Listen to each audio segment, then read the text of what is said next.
Okay, we're going to start. Thanks for being here.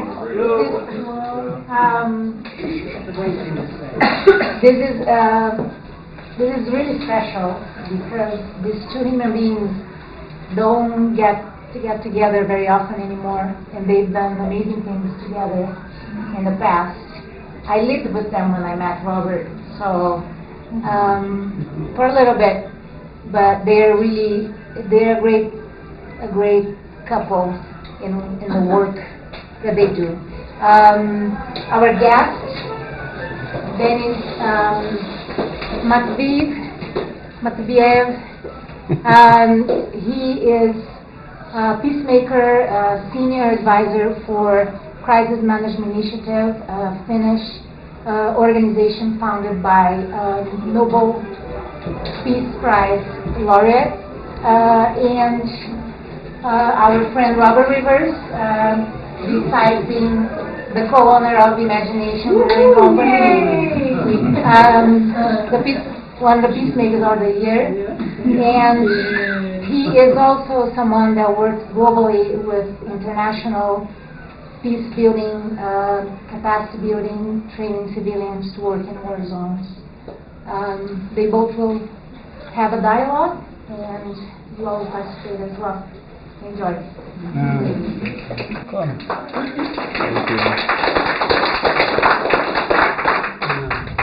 Yeah, thanks so much for being here. Like Fernanda said, this is me personally. This is a very special day for me. The Peacemaker Prize is most certainly a piece of that. Like, what a beautiful honor. I feel very grateful. And I think to have one of my best friends in the world who we have worked together in multiple war zones here in Missoula, Montana, looking out and interfacing with the people that I now live with is a very special thing that does not happen very often. And so this is a very special day for me. Dennis and I, I just told him, I said, we must be middle-aged, because we're sitting in front of people on higher chairs than everybody else. So I think we've arrived at a different stage in life. I think we're more used to being in the thick of dialogue circles or in the trenches of conflict zones. So I think this must be a different rung in the ladder somehow. But this talk, what we hope for with this talk, though it is applicable to people working in business or working city government or different government, really the heart and soul of this talk is to try to support local people who are trying to affect positive change within their communities. And so Dennis is as good or better than any strategic peace builder I have ever met in my life. This guy's mind works on so many levels at once, it's quite astounding. And so I know that oftentimes at the local level we've heard nonprofits talking about the difficulty of maximizing their efforts, of like having their efforts actually make a difference and shift cultures towards more of a culture of peace. And so this is what Dennis specializes in. And so what we're going to do is I'm going to take time to really interview and try to bring out the best out of Dennis so that hopefully you'll be left not only with some lessons learned of how to kind of upsize your efforts, but also some tools that you can actually use to help analyze your work and hopefully make it even more impactful. Does that sound okay? Okay. So Dennis.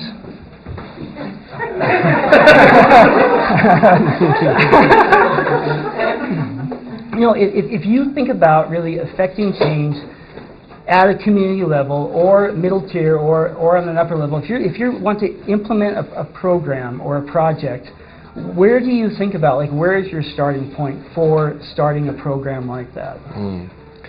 Well, before I answer your question, I just want to tell all of you that I'm super excited and super happy to be back in Montana.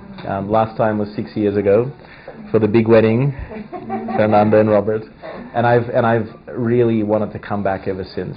So the fact that there is this wonderful reason to come back and to share this celebration with you is just the best as far as I'm concerned.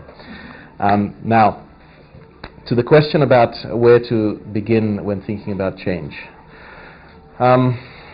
I mean, the way that my mind works is I think about abstract things first, and then I get down to the concrete. And for me, it's really important to begin by asking myself, and for other people asking themselves, the question of how do we think change actually happens, right? What is our individual or team perception about the rules of the game for changing things in society? And there's a whole lot of things that have been written about this, and the way that it's formulated in the literature is theories of change that we all have, that we carry with us. And what is meant by that is that each one of us has a whole lot of assumptions that come from our upbringing, from our culture, from our personal experience, from all the baggage that we carry with us, and all the things that we've seen around us as we've grown up and as we've become adults and have tried different things, and some things have succeeded and some things have failed. And all of us have worked out a set of assumptions in our minds about how we believe on a personal level change works. Yeah? So if you do this, then you get a result. If you do something else, you don't get a result. Yeah? And I think the really important starting point is to be a little bit introspective and to ask yourself the question, how do I believe change works? Because if you are clear with yourself about your assumptions and about your implicit theories about social change, about fixing problems in society, then you can be much more honest about whether what you know how to do will make the right contribution in the context that you're trying to work with, right?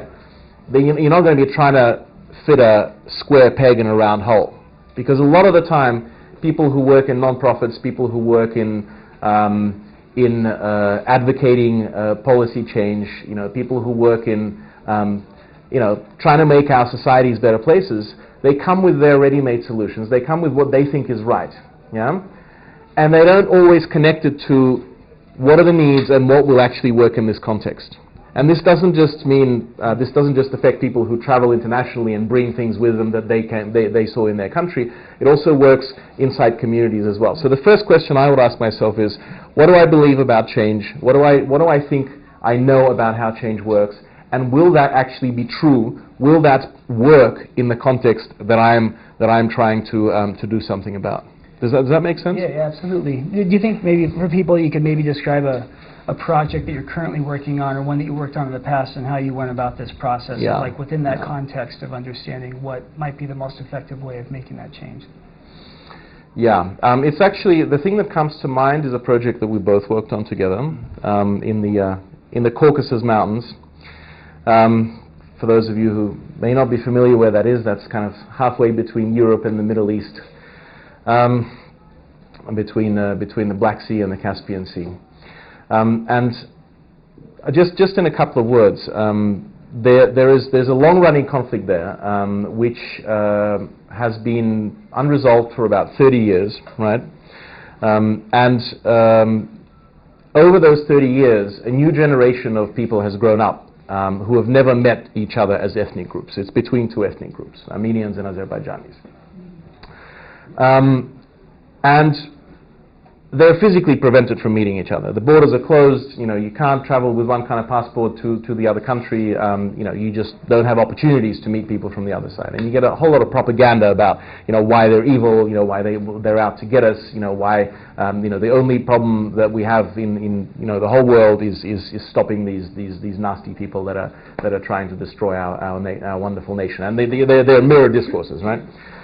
So when we were going in and responding to some requests from local organizations, who were a little bit vague in terms of what they were asking us to do, we realized that the key place where the change is needed was at the level of those young people, that new generation that had never seen each other, right?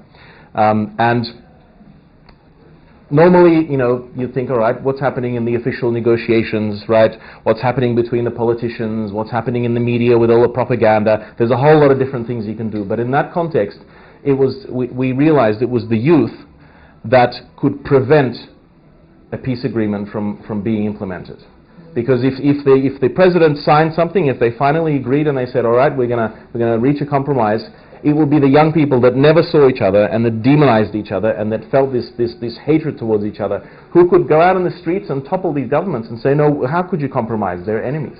So we realized that we needed to cast away all our assumptions about top-down hierarchical societies and about the politicians that need to be on board to negotiate a proper agreement and all of these things, and to go in an unexpected place and to work with these young people so that they could be ready in case there was movement at the political level. Does that, you remember that logic, right? Yeah. So how about this? So say you have your theory of change. How do you understand, what's the primary focus for understanding the problem or analyzing the problem? For you, what do you think that primary focus is? Right. So, once you've worked out how you think that change is going to happen, and you've sort of proven to yourself that you're not making it up, and that you're not just hoping it's going to happen, because wouldn't that be wonderful that what I know how to do is going to be useful for this situation? Once you've got over that little hurdle, then I've done it myself. That's why I can joke about it, right? Then I think the next thing is to understand what I would sometimes call the human landscape, right? Who are the people that are experiencing this problem, right? Who are the people with agency, the ones that can make changes? Who are the people that are being affected by the conflict or by the problem, and who feel that they're victims and that they are disempowered? Yeah. Who are the people that have interests to continue perpetuating the situation as it is, even if other people are suffering? So whose interests are not in line with your desire and your sort of support group or your community's desire to change this inequitable situation? And who are the people that could be potential allies for you? Yeah? Who are the people that you may not be thinking about as being on the same page as you, but if you analyze their interests, if you analyze their values, if you dig a little bit deeper, you realize, hey, actually, we could team up here, or I could do this piece and they could do this piece, and together we could have a common strategy. So I would start with an actor analysis. I would start with trying to understand, because this is all about human beings, This kind of work is not about, sometimes it's about bricks and mortar, but it's the bricks and mortar for human beings, not for building a monument, right? So I would focus on those human beings and try and understand what is their, what is the landscape, what are the different actors, what are their relationships? That's really important as well. How do they relate to each other in this context? Yeah? So if you have that human landscape, let's say, this kind of web that sounds like you're describing, understanding who's connecting, who's dividing that web. Yeah. There could be a million places you could start. And you have one program, right? And maybe you're lucky and you have 5 people on your team. So how do you know where to begin? Yeah.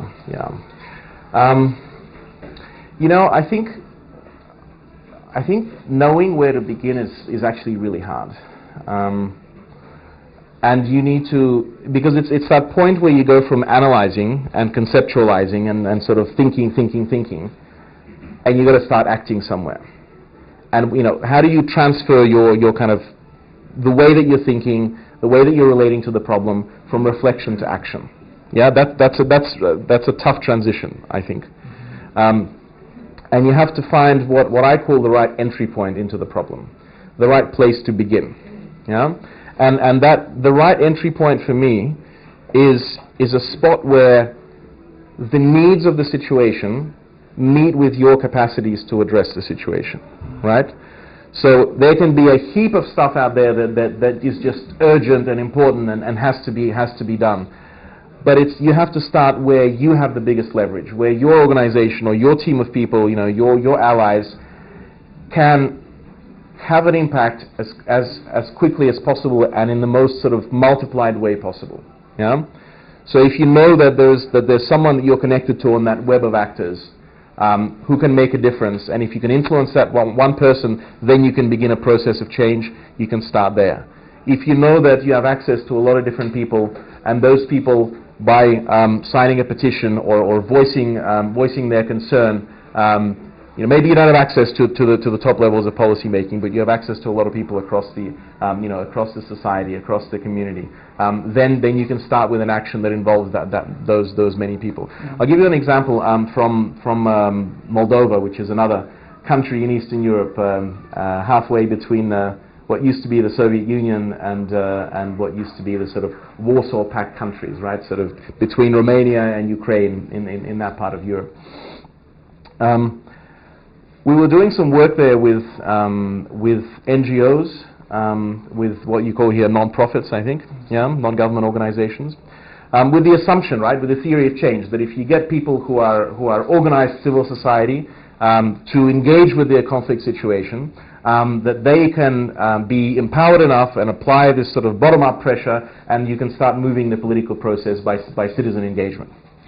And after a while, we realized that this theory of change that we had brought from outside that country was not really working, because it was a post-totalitarian society where civil society, where these non-profits were funded by other countries like the US, for example, and European countries, and they weren't organically rooted in their society. They weren't really representing people. They were just like managing projects, and they didn't have access for that reason, because they weren't representing anybody except themselves. Despite doing fantastic work, they didn't have access politically, so they couldn't influence the political level, and they didn't have a whole lot of legitimacy amongst the communities, because the communities didn't feel that they had risen up from their ranks, right? So we realized that was not the right place to begin. That was the wrong entry point. And having been in that society for a little while, we realized there was a kind of hidden entry point that wasn't clear from the beginning, but we identified it along the way, which was people that weren't seen as non-profit leaders or community activists, or the sort of classic place where you would expect to find influential people who link the sort of the top and the bottom level of society. But they weren't organizations even, they were individuals.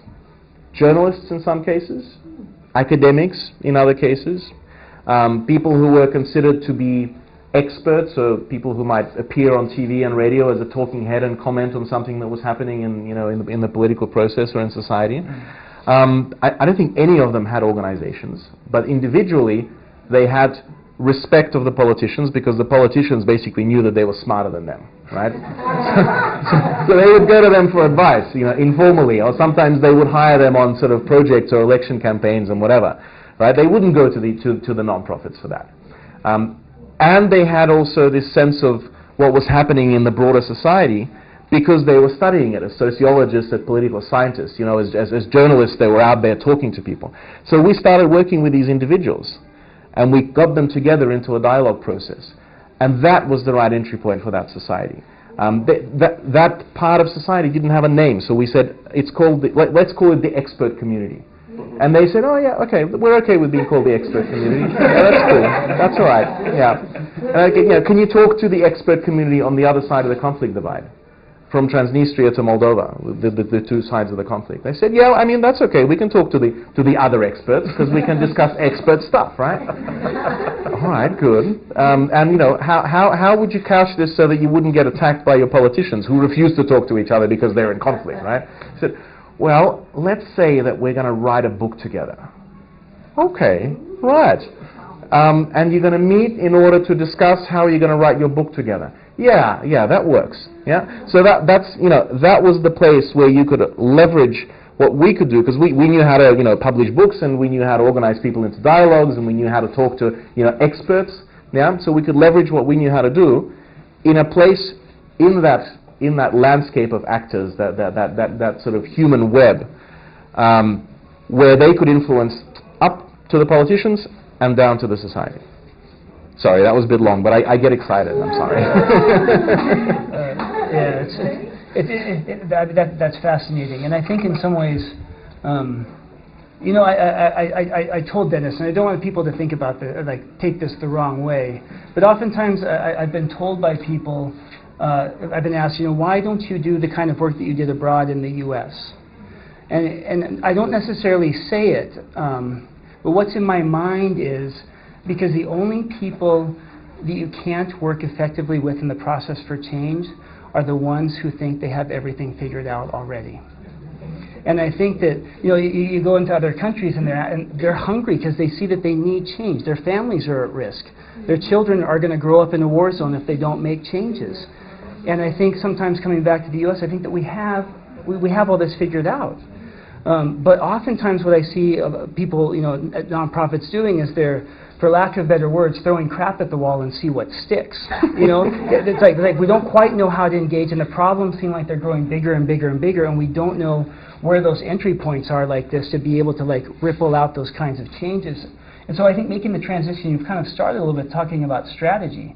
In a situation like that where, you found your entry point, you tried out some strategies that didn't work, you found one that did. I mean, do you have any lessons learned for people that are working on different levels of conflict in the United States? How could people better strategize their work so that they could really maximize their impact in these situations? Do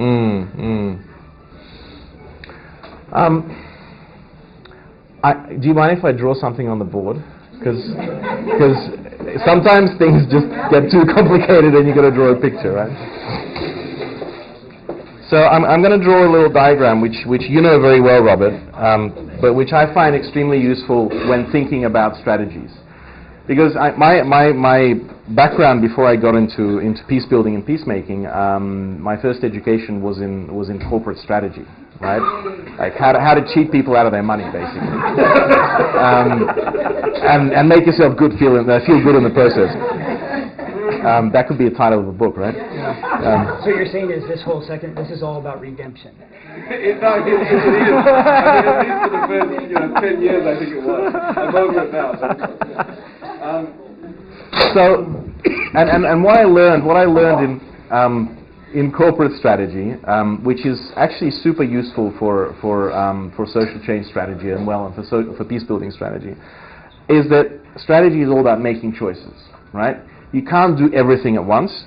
You have to work out what is it that you're going to do, and then you have to stick with it to see if it produces a result. Yeah? And to make choices, I found this particular thing I'm going to draw on the board to be very useful, to kind of focus the mind on what am I choosing between? Yeah? What are my options in terms of strategies for peace building? So it's a matrix, right? Which was devised by some folks here in the U.S. actually, an organization called, it was a project called Responding to Conflict. Yeah. People would know. Mary B. Anderson and her team. If you're interested, we can look it up and send you the links on the web. And what that team realized as they interviewed peace builders and peacemakers around the world. I mean, they had a long project, they did a whole lot of research, they tried to understand what are the different ways that people do this work. Yeah, and it applies to social change work, I think, quite well as well, beyond peace building. They realized that there were two kind of parameters, like, horizontal and vertical, that mapped onto each other. And one was, are we working for personal transformation, or are we working for systemic transformation? Yeah? Are we trying to change people at an individual level, how people see their enemies, what attitudes they have, how they behave in situations of stress, and do they resort to violence quickly, or do they let other mechanisms work first? Do they talk to each other before they pick up the gun? Yeah?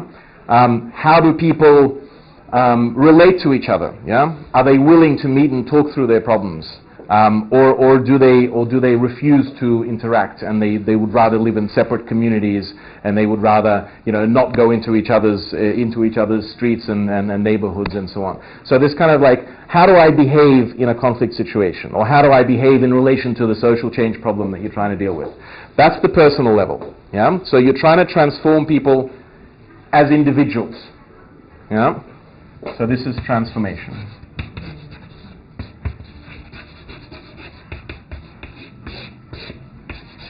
And the systemic level, the other option, right? So you have to make a choice. The other option is that you're not working with people as individuals, but you're working with the political system, the economic system, the social system, the culture that's prevalent. Yeah? So you might be pushing for legislative change, for example. Yeah? Trying to change the way that the system works from a point of view of, the laws that govern certain types of behaviors. So you're not trying to teach people how to behave differently, you're trying to sort of create a different framework within which they have to behave differently. So they're not allowed to carry guns, for example. Yeah? It's not that they don't want to, they're just not allowed to. Yeah? Or, what's more difficult is to change cultural norms and practices. Yeah? So that people begin to think that it's normal to behave in a certain way in relation to each other. It's not a personal choice, but it becomes a sort of societal way of being. Yeah? Or you can try and change the economic system, you can try and change the education system, all kinds of systemic change that you could try and affect. So this makes sense, right? And then the other bit, which I think is super interesting, is that you have to ask yourself the question, and you have to make a choice as to whether you work with what these folks, I think they're based in Boston, call more people or key people, right? So are you working with people who can individually have an impact, like politicians, like opinion makers, yeah? Like in the case of the education system, maybe school principals or the staffers in the education department, yeah? People who have personal responsibility and personal influence? Or are you working with people who don't have that personal responsibility and influence, but of whom there are many and they can create change through their critical mass, yeah? By coming together for a demonstration to show that a lot of people care, by signing a petition, by engaging in civil disobedience and saying, this doesn't work for me, I refuse to behave this way. Yeah? And thereby you're creating signals that this is important, and you're also engaging a lot of people in action which changes the way that they themselves operate. Right? And I don't want to go on too long about this framework. I think it's clear what it's about. But I'll give you an example again from my work, if that's okay, from Ukraine, which is where I spend a lot of my time in the last 5 years or so. And with this organization that Fernanda mentioned, this CMI, what we worked out in that team about our strategy of working in Ukraine with this conflict, with parts of Ukraine being war zones, with an unresolved situation between Ukraine and Russia, an ongoing war where there's already 13,000 people that have died in the last 5 years, sort of in the middle of Europe. We worked out that the way that society worked, and the way that it was functioning in terms of the relationships between different social groups, between different levels of society, was that we decided we needed to start by working with key people and exposing them to experiences from other conflicts. So we took politicians to Northern Ireland, we took them to Colombia, we showed them how other people had solved their conflicts as politicians, how they sort of took electoral risks and they kind of convinced their voters that compromise is necessary and we can live through it and we can come out happier on the other end.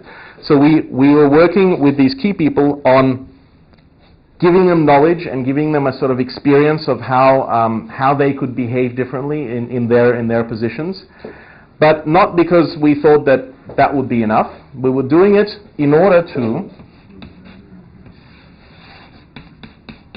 have those people start engaging in systemic change, because they were in a position, once they had realized what they could do and that it wasn't necessarily electoral death to promote a compromise with the enemy and so on, that they could then start doing things differently and thereby create different systems in that society, pass different laws through parliament, strike different kinds of agreements with Russia, convince public opinion that compromise was not shameful, and thereby start changing the overall culture regarding conflict and compromise. So that's the choice we made. That first we focus on here, and we don't do anything else. And then from there, once that's complete, we start focusing on here, and we don't do anything else. Yeah? Does that answer your question? Yes. And maybe just to kind of clarify for them too, of like, you know, I think that Mary B. Anderson, that they went around the world and studied something like 76 different conflict zones and how people were working strategically on conflict in 76 cultures. I think they came up with some lessons learned of like, if you can do this, you can maximize your output. And could you maybe share with them some of those, you know, the arrows? Yeah, you do it. You do it. Yeah. I think what they found out was that in 76, like the big lessons that they learned was that if you can take more people on that individual level and start to push them so that they start to engage on more of a systemic level, that will almost always lead to some form of positive transformation in the society.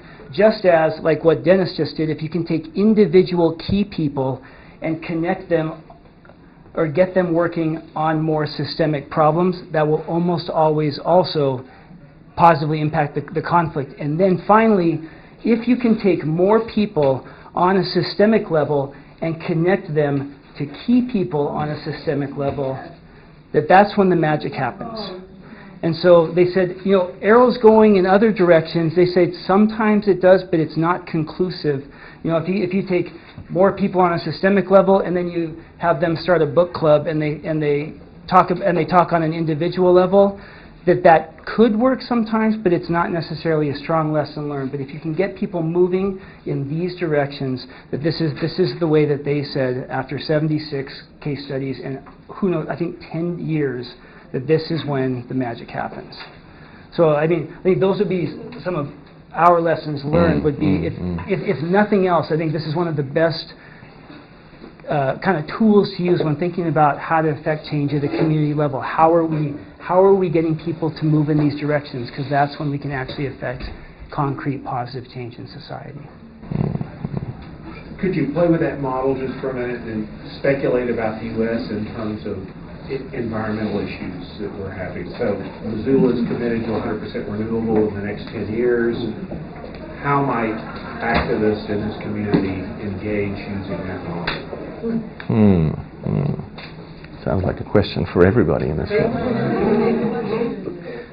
Maybe this is not the time to ask. No. I think this is exactly the time to ask that, Steve. It's a great question. But yeah, maybe why don't we throw it out to you now that you've kind of got the model, like from your experience, how would you maybe take a situation like that? How do we get people? I mean, there's a large percentage of people in Missoula that are deeply, I think, concerned about the crisis that's at hand and what we're going to do about that. So how, using this model, how might we engage with many people who are concerned about this process or about the state of the world? Could you introduce key people who are personally worried about and introduce them to persons who would, like the personal example of key people? Is that one way?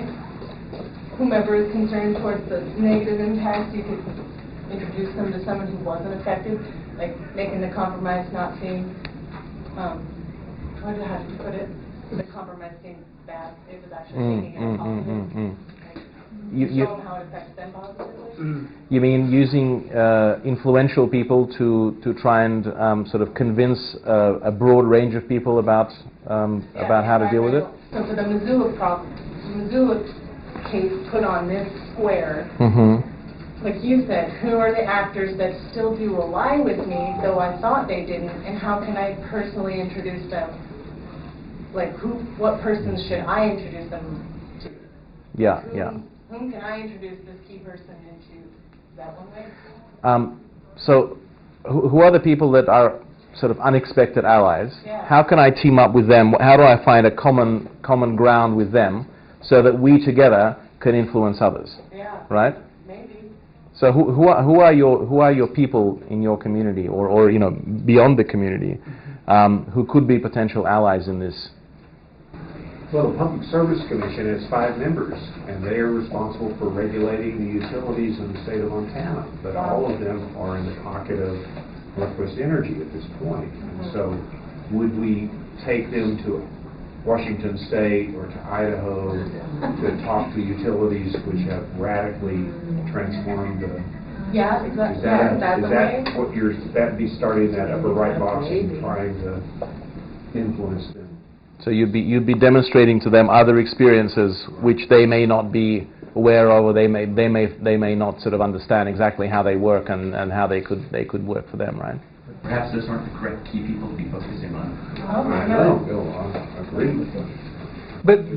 But just to play around with the model, for example, I mean, you could take, if those are key people and you want to move them more to a systemic place, maybe there's one person on the board who would say, you know what, I'm willing to kind of take one step extra further to kind of step out into the socio-political realm and with my political career say, you know what, I'm willing to take a stand against maybe the people who are filling my pockets, but also for the world. And you're right, maybe take them to Washington State and Oregon and meet other people who are doing the same thing on that level. And so then, I mean, that could be one way. I would also ask who influences those 5 people, beyond the ones that pay them or that lobby them, and whether and not just in their functions as the members of that board, right? But also in their functions as family members, yeah, as community members. Whose opinion do they really care about as human beings?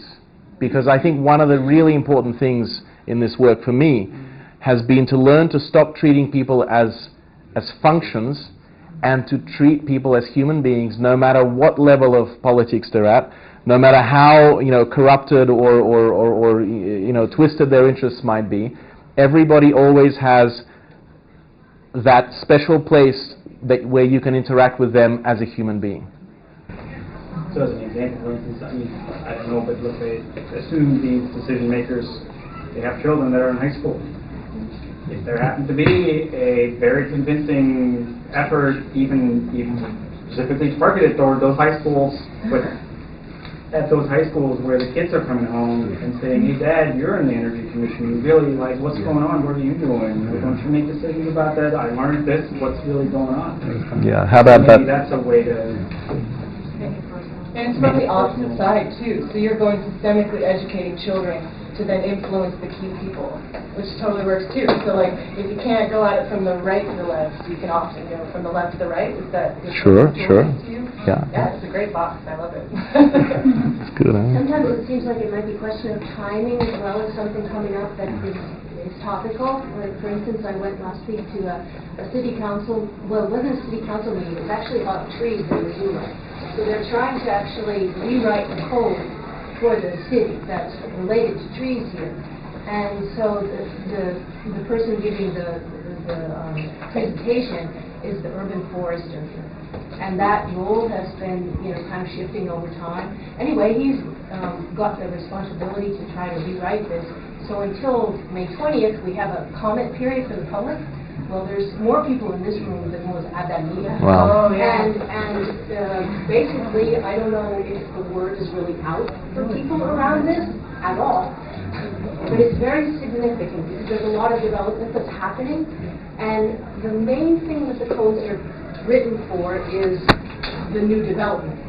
So that's one of the issues. But then there's also everything else that's existing. And, there's a lot of trees that are older here coming down. Anyway, the point is that there's actually serious things going on right now that's affecting because part of the code wants to take, like the open space plan is actually regulated by the city policies in some measure, if I understand it right. And so they're trying to parse this and Yeah, and right now you don't have more people taking part in this process, which is creating a systemic change for the city, right? correct. You have, It's going to happen. yeah, you have certain individuals who are in positions of influence who are trying to make the systemic change, but the vast majority are not engaging. So there's a difference, there's a difference one could make. Yeah. Some piece I'd like to hear more about is the more people. How to reach that. I mean, I know the Public Service Commission woman who went to other places and looked for other examples, and she got spent out of office, and she's no longer there. Exactly. And so that systemic change didn't happen because not enough people were involved. The one systemic change Rita and I were really involved in Idaho was about energy, and we fought for systemic change, and And we also went around and gave talks to every group of more than 2 people in South Idaho who would take the time to listen, and had a public vote and won.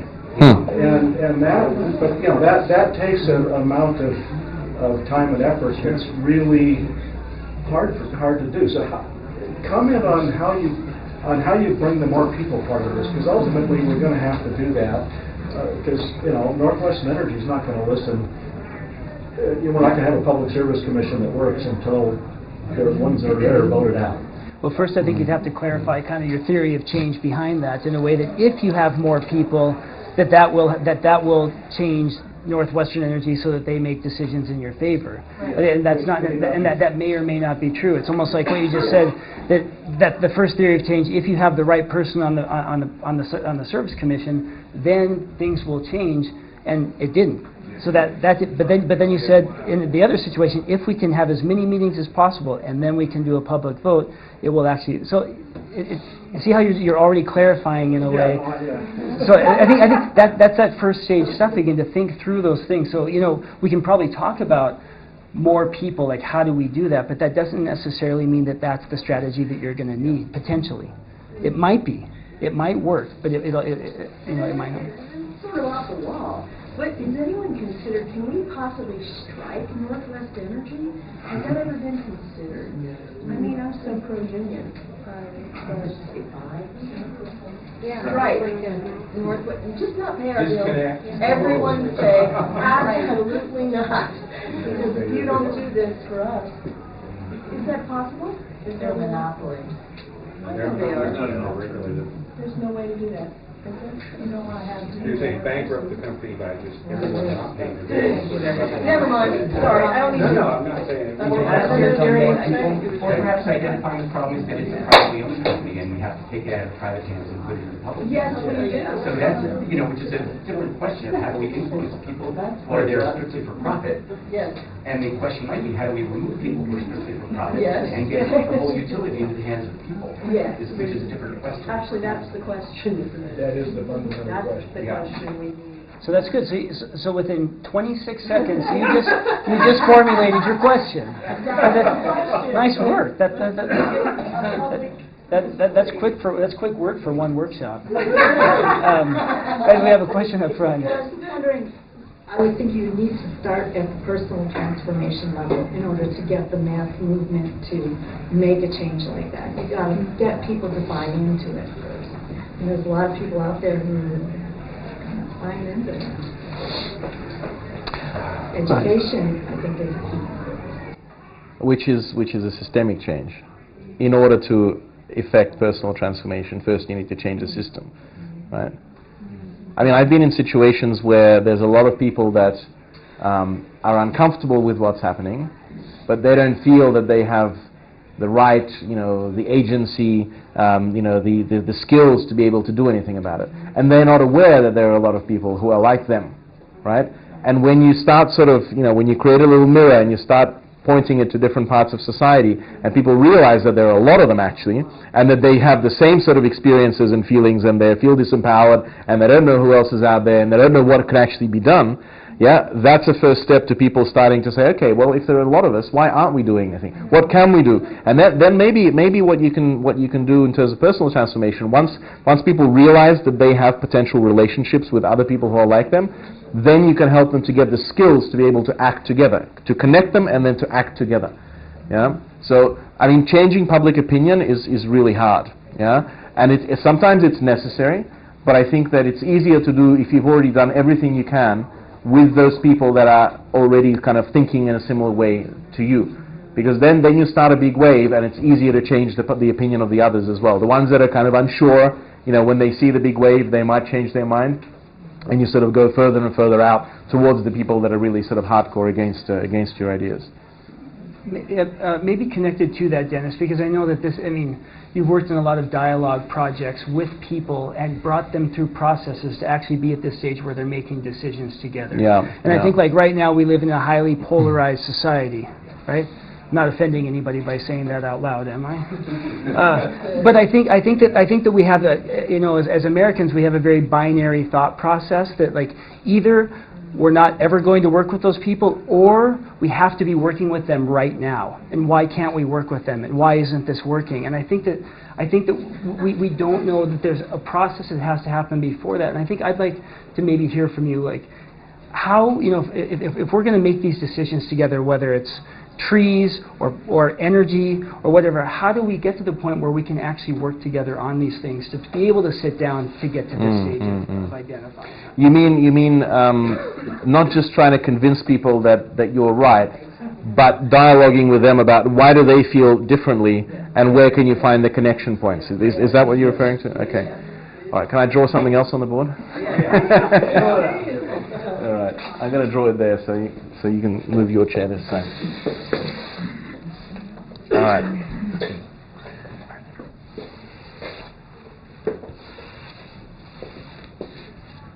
So this is, I'm going to describe to you how I think about dialogue processes. Yeah, and you know, the dialogue processes that I engage with, that I organize, are usually between people who really don't like each other. Sometimes they're between people who know that the other side is responsible for the deaths of their loved ones. Yeah, so people with blood on their hands, as they like to describe it. And always it's between people who don't understand each other. Yeah? And with that kind of complexity of issues, I think it's important to understand the sequence of expectations that you should set for yourself. So what can you achieve first when the going is really hard, when people are not talking to each other at all, when they hate each other and they wish that the other side just didn't exist because that would make life so much easier, right? And how do you go from there to sort of the next stage and the next stage and the next stage, and finally you get to what Robert was describing as kind of acting together to change a situation. So I like to think of a pyramid that moves kind of bottom up. Yeah? And the first level on that pyramid of dialogue outputs or dialogue results is actually not at all about dialogue. It's about people by themselves, without meeting up, thinking for themselves, what do I believe? What do I want? How am I trying to get it? Yeah? So I call this stage introspection.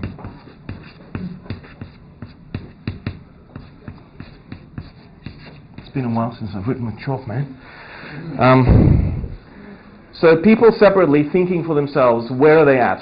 And how do they relate to this situation? Before they meet their nemesis, their enemy, you know, the people that are problematic for them. Yeah? So that they themselves work out what's going on in their minds. Yeah? How did they get to this situation? Know yourself. That kind of principle.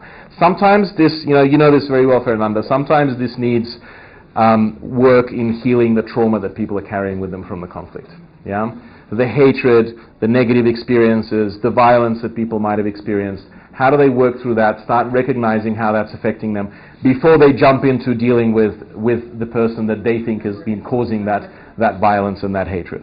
Yeah? And it was actually adding this kind of first level was inspired by that workshop that we did in Georgia together.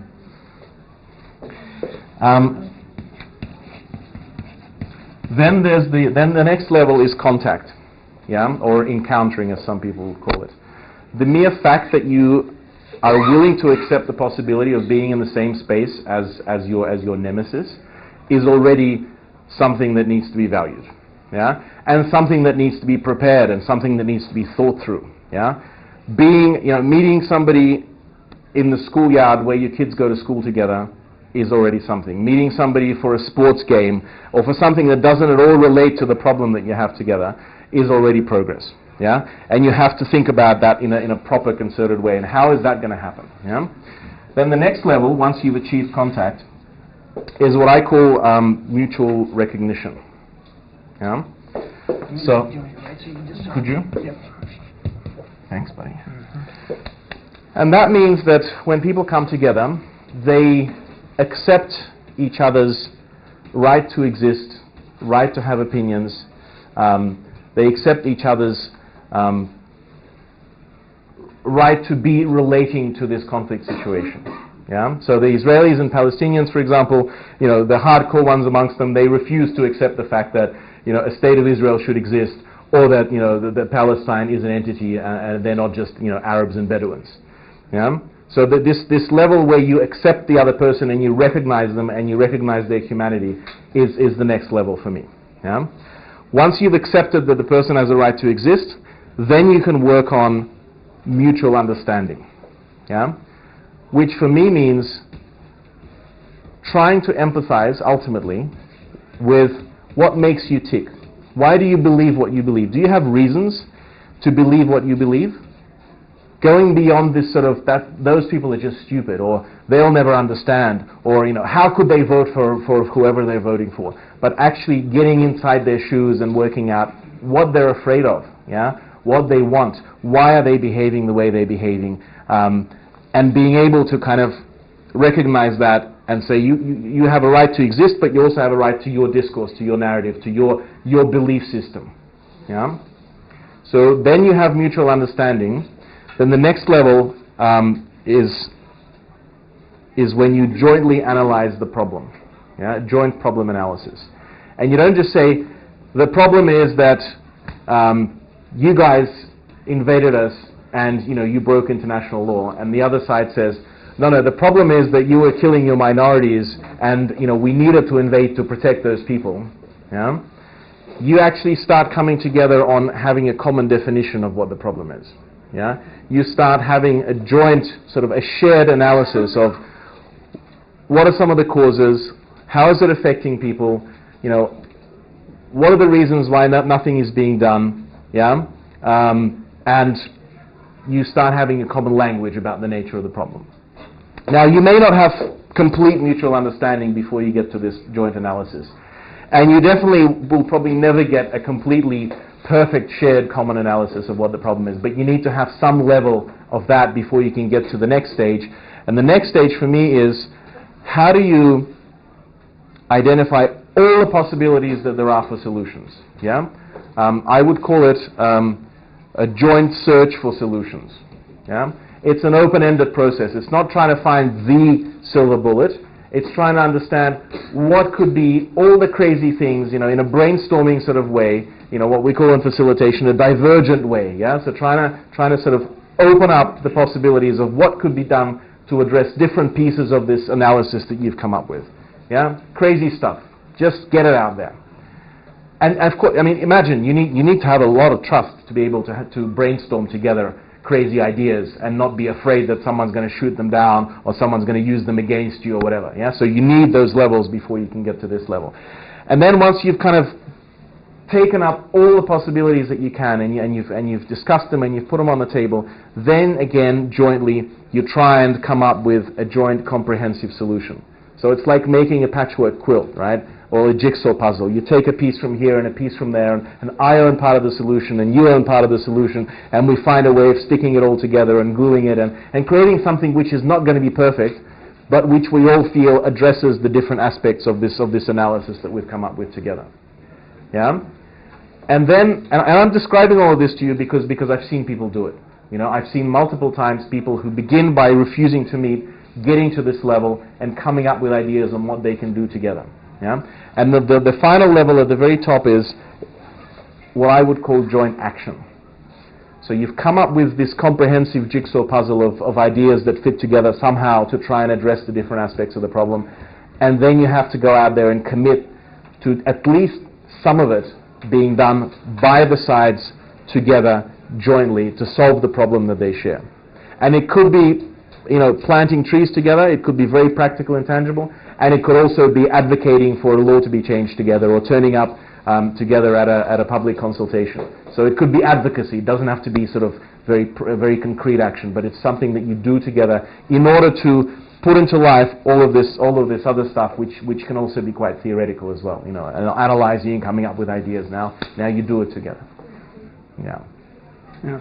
I think this is really helpful. I think because in the deep consciousness of our society, I think that we assume that much of this is already in place. Yes. And I think what we're seeing now on the surface in our society much of this is not in place.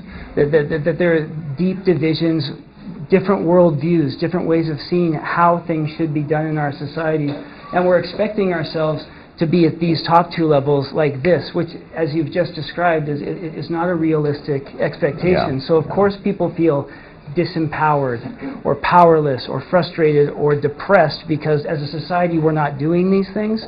And I think it's a good thing to clarify, to say we actually need to be sitting down with people, not only ones that think like us. I think that's also something that needs to clarify these things, even if you think, like you said, Dennis, to get down and introspect as yourself and with people who think like you before you go and you meet with people who don't think the same as you. But I think that it's good to realize that there is a big process there. But like you said, we've worked in places where people have been and sat in these circles and done this when members of their family have been killed by people who have been sitting across the room from them. So if they can do it, we can also do it. Yeah. And let's do that before we get to the point where that's the kind of room that we're in as a society.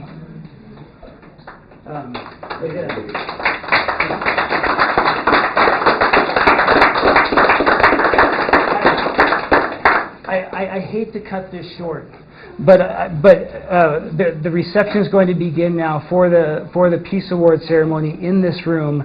Dennis and I will be milling around, and we can answer questions on an individual basis. This was really just hopefully to give a little insight into. We have like 2 minutes. How about I do like 2 more minutes? maybe a couple? Okay. More minutes. Let's see. So, again, there's 2 minutes. So, go ahead. About systemic change, and I feel like this is where we're at in America today. Let's take white supremacy as an example of a systemic construct that needs to be dismantled. How do we do that if the majority of the key people uphold it and embody it? But you need those key people, right? I would go to this dialogue pyramid. I mean, if you want to dismantle something, you are already you're in a conflict situation with those people, right? I would try and find a way to understand why are they subscribing to this ideology. What are they afraid of? Are there other ways of addressing their fears than through this ideology? How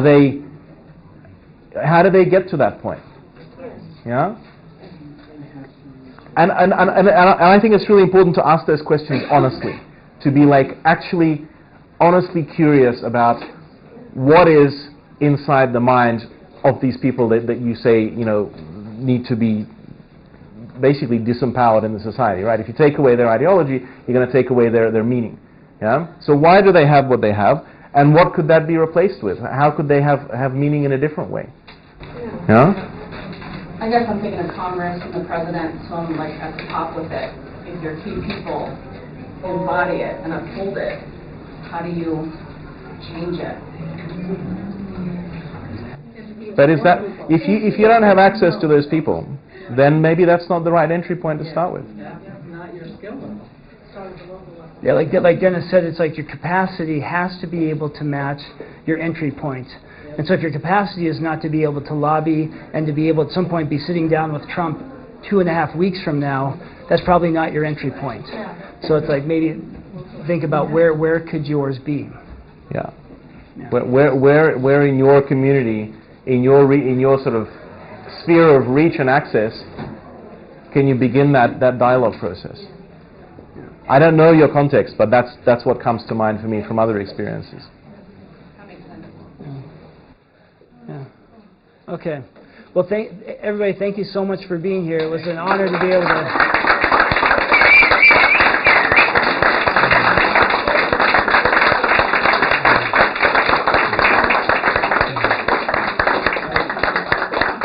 Enjoy the rest of the day.